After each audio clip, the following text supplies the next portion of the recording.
မင်းကိုချစ်တဲ့စကားတွေလေကိုဘာကြောင့်ပြောဖို့သိတွေဝေးနေသလဲတပြင်းလေးမင်းရှိနောက်မှဆိုင်နေစေ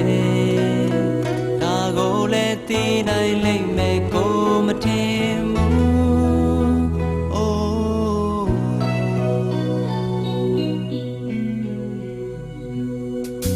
ကဲအခုတော့ဘာပြောမလဲသူဖွင့်ပြောရဲ့တရားနဲ့တွေ့ပြီကိုဆောက်တဲ့အတွေ့အိမ်လဲလေးတဲ့မှာပဲပြောသေးရင်ဆွေးနေရပြီသူမသိ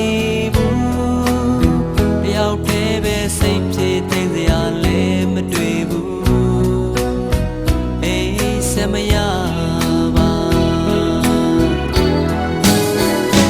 ကိုလေးဝမ်းနဲ့ပဲလဲခုတွေ့ကြည့်လိုက်တော့ချစ်တာတကူရဲ့ပဲ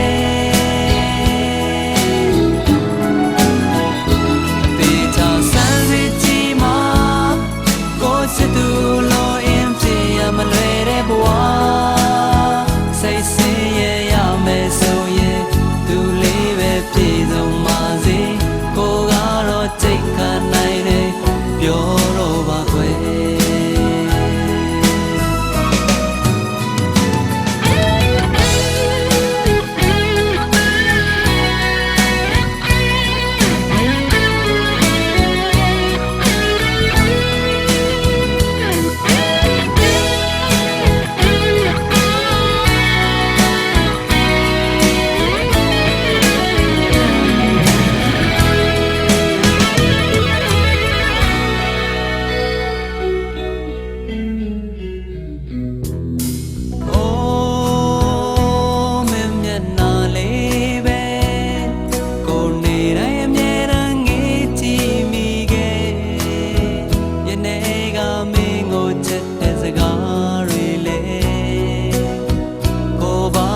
ပြောဖို့ခက်ကြုံနေ